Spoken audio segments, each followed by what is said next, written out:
Hello, I'm Fred Davies with The Wholesome Life, and I'd like to talk to you today about acid-alkaline balance because our acid-alkaline balance affects everything that we do. And to make it easier to understand this, I think I'm just going to share my screen and go straight through a bunch of slides and then tie it all together at the end by dropping out of screen share. So let's share the screen and get started. So the power of acid-alkaline balance is amazing when you consider that God created 8 different acid-alkaline balancers for us to stay healthy. And I want to talk today about how it affects every single interaction in our body and why it's so important for us to understand the principles that govern acid-alkaline balance so that we can stay healthy over the long term. I'll pop up this disclaimer for a second. I am a non-licensed health professional, but I call myself a wellness professional because that way I can help you learn how to become well.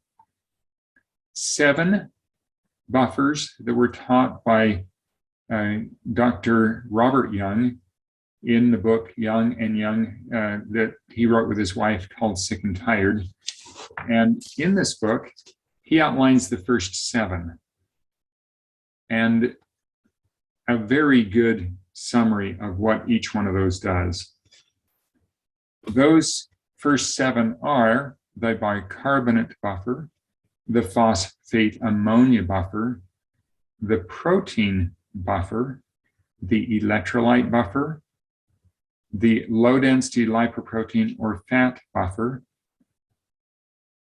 the hormone buffer, the water buffer, and added from another source is the sugar buffer. I won't take time to go over the chemical reasons why each one of those work. You can think about some of them, how by deep breathing we change our acid-alkaline balance, but they're each chemical and ionization methods in our body that keeps our body alkaline. In another one of his books, he actually, or on his website rather, he said, the human organism is alkaline by design and acidic by function. Well, let's open that up just enough so we can understand what that short phrase means. By design, we must stay alkaline. Our blood must stay at 7.365 for us to stay healthy and alive. But every one of the processes that we work with creates acid. We create lactic acid when we work or move our muscles. We create uric acid by a whole host of different processes in the body.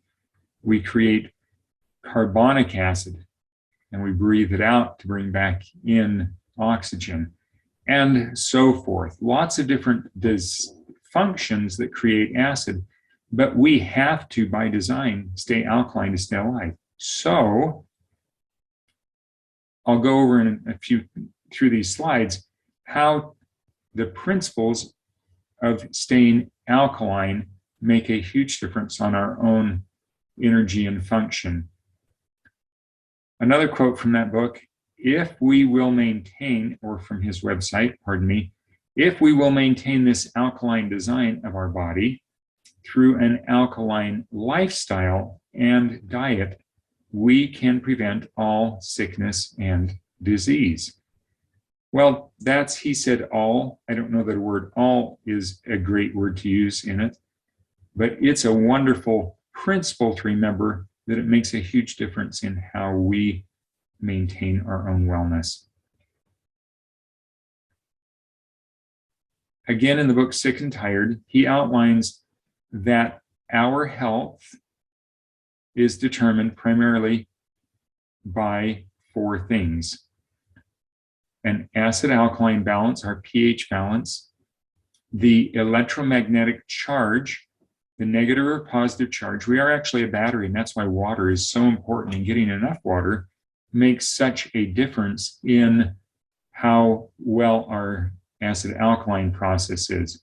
And as I talked about in a different video, Our water is absolutely critical because that's 80%.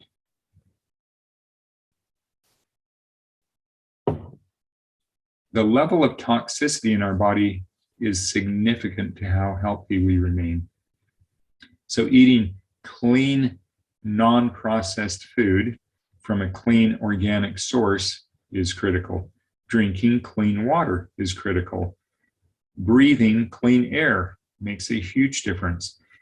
All of the things coming together, filtering the environment that we live in emotionally and mentally and spiritually makes a difference on our toxicity.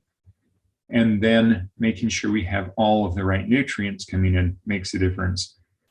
And each one of those things is more than can be talked about in a short video, but we can't ignore our emotional wellness, our mental wellness, our spiritual wellness, because each one of those do affect our acid alkaline balance, interestingly.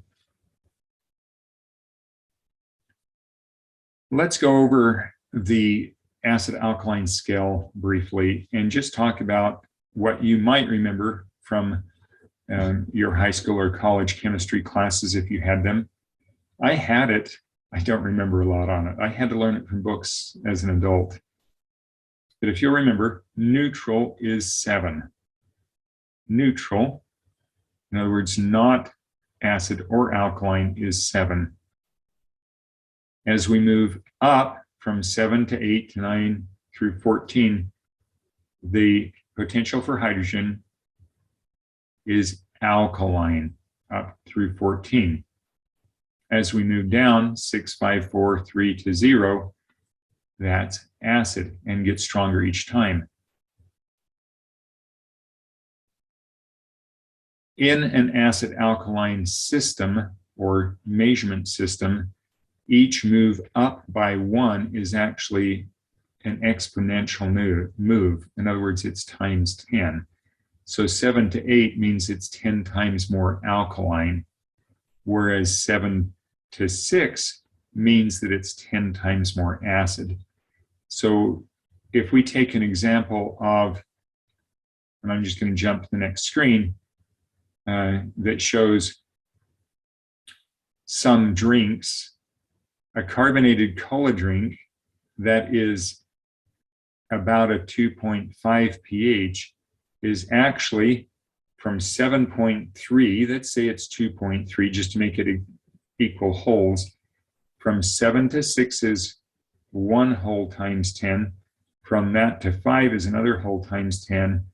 From that to 4 is another whole times 10. From that to 3 is another whole times 10. And from that to 2 is 5 times, it's 10 to the 5th. And so we've got 100,000 times more acid when we go that direction. In other words, drinking a single can of 2.5 pH cola or 2.5 pH sport drink drops our blood alkalinity from 7.365, which is what blood has to remain to keep us healthy, to roughly a 4, because it's 100,000 times more acid and takes a lot of fluid and changes it to a 4. So if you dump a single can of soda in your 10-gallon fish tank, which is what our body carries, roughly 10 gallons of water, can't you imagine us sloshing around with all that water in us? Then that 10 gallons of water changes immediately, if it's not buffered, to a 4 pH, and we die. Now, back to those 8 buffer systems that God created in our body. Let's say that your neighbor, because I know you don't drink soda, your neighbor drinks that 12 ounces of soda. His body or her body dumps in alkaline minerals, calcium, potassium, sodium, and other alkaline minerals into the bloodstream to balance out that extremely acid fluid that we've just dumped in. as soon as that dumps in there, they bond together, and then the urinary system has to clean it out. And that bonded calcium is no longer usable by the body, and it's flushed out. So, for example, one 12-ounce can of soda that has no caffeine in it, like a 7-Up or a Sprite, increases the calcium in the urine from normal to 400 times normal, 400% normal, 400% of normal. If that 16-ounce can of soda, or that 12-ounce can of soda or cola, is a caffeinated one, like Dr. Pepper and Pepsi and Coke and a bunch of others, it increases the calcium in the urine from normal to 16 times, 1600% normal, being flushed out of the body because of simple acid alkaline rules that are designed in nature. So let's talk about one other drink that's pretty common, the reverse osmosis bottled water. That's what RO means on this slide, is reverse osmosis. Most bottled waters are filtered waters. And if you read the fine print, it'll say filtered by reverse osmosis. Well, that's 5 or 5.5. Let's say 5.3, just to go from our blood at 7.3 to 6.3 to 5.3. So that water is actually 100 times more acid than we need it to be. And our body has to sacrifice alkaline minerals so that that water doesn't kill us. So what kind of water to drink, you ask? Well, tap water is usually in the 8 range, 8.2 where I live, 7.8 or 9, 7.5, 8.5, somewhere in that range if you test it with standard testing, water testing equipment like I have to test the pH. Well, that would be sufficient if our water didn't have toxins added to it like chlorines and fluorides and so forth. So if you're in a city, a municipality, go ahead and put a filter, a carbon-based filter, before you drink the water, either under your sink or on top of the sink, whatever it is, and filter out the toxic chemicals that have been added to that water. Fresh organic vegetable juice is in the 9 range, 9.5 range, which is what we need. Once vegetables have been killed, packaged, bottled, whatever, they change from that 9 down into the 7 and then to the 6 range. So while they're still nutrient for us, they aren't as alkaline as they might otherwise have been. You saw on this slide ORP, oxidizing reducing potential, and you can see that it's a positive, which means it does oxidize or rust us on the inside. Those things that are strongly acid are also strongly oxidizing or create inflammation and oxidation in our body. Whereas those things that are strongly alkaline are strongly green or non-oxidizing in our body. You can see that fresh organic vegetable juice is a minus 250 or non-oxidizing in our body, whereas colas and sport drinks and even reverse osmosis water are very oxidizing or very toxic in our body and create a lot of acid and a lot of inflammation and oxidation. So ORP means, as I mentioned, oxidizing reducing potential, means it rusts or breaks us down and gives away the things that we need. Positive means that it rusts or breaks down. Negative means it energizes or is an antioxidant. So let's talk about the digestive system very briefly. First, our digestive system starts in our mouth with our saliva. I've seen saliva as high as almost 8, but the typical is just barely alkaline, 7 to 7.2. Whereas when the food gets swallowed and put in our stomach, the gastric acid is extremely acid and needs to be to change that food to strongly acid and break it down. Stays there for a while, gets mixed around, an hour or so, 2 hours or so if it's strongly acid food like meats and things.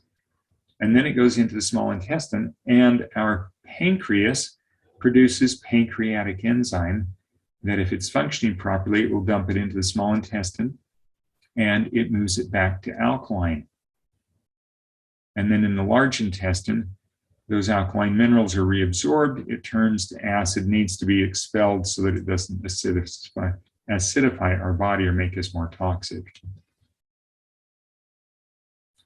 Some common symptoms of overacidity that Dr. Robert Young mentioned is allergies, fatigue, mood disorders and neurological imbalance, low blood sugar or hypoglycemia, and also high blood sugar or diabetes. If we don't have the proper reserves, our food isn't digested properly, and we catch everything that's going around.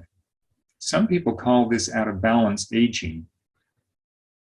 There are also some diseases that are caused by this overacidity. I will not enumerate those diseases in this presentation, but note that fungus grows in an acid environment. And we'll leave that for another presentation. Let's look at foods and their acid alkaline balance. And I don't want to spend any time on individual foods in here. I just want to point out that red is strongly acid, green is strongly alkaline, and orange and yellow are on the acid side, whereas blue and light green and green are on the alkaline side. So if we look at breads, condiments, and dairy, with the one exception of fresh buttermilk, all of those are acid. All breads, all condiments, and all dairy are acid. Some of them are less so, but all of them are acid. Looking at some of the beverages, we had already looked at quite a few of them. Strongly acid, coffee, fruit juice, all the liquors, the sodas and pops and whatever you call those other drinks. The teas are all acid. Herbal teas, on the other hand, which really aren't teas at all, because tea is a plant, isn't it? Herbal infusions are alkaline. Water and of some kinds can be alkaline. Sparkling water is slightly acidic. Spring water is slightly alkaline.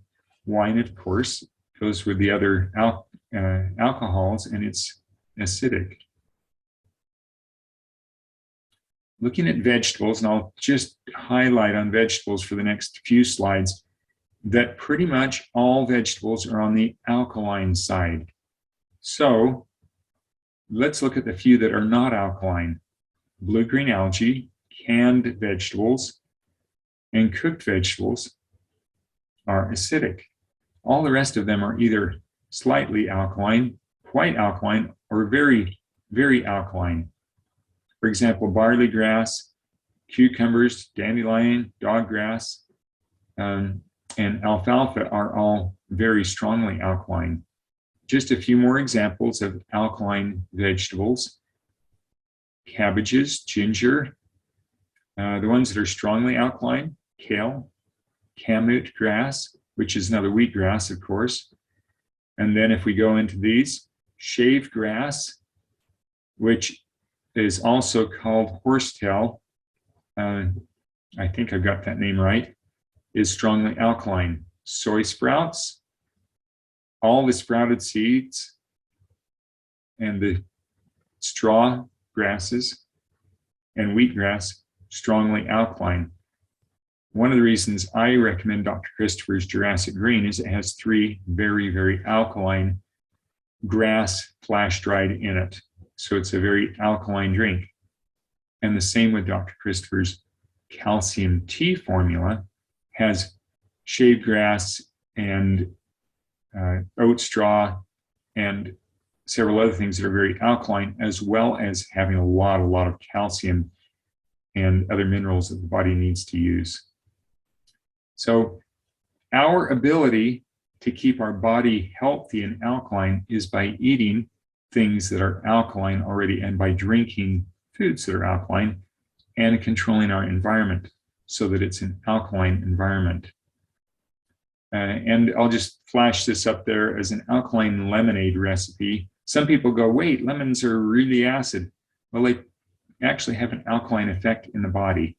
This one uses stevia, honey, pure water, and lemon juice. Thank you for joining me. I'm going to drop out of screen share now and just tell you that I really appreciate you being here. I'm Fred Davies with The Wholesome Life. And thewholesomelife.info is the website, and so that you can learn more, including how to take care of yourself.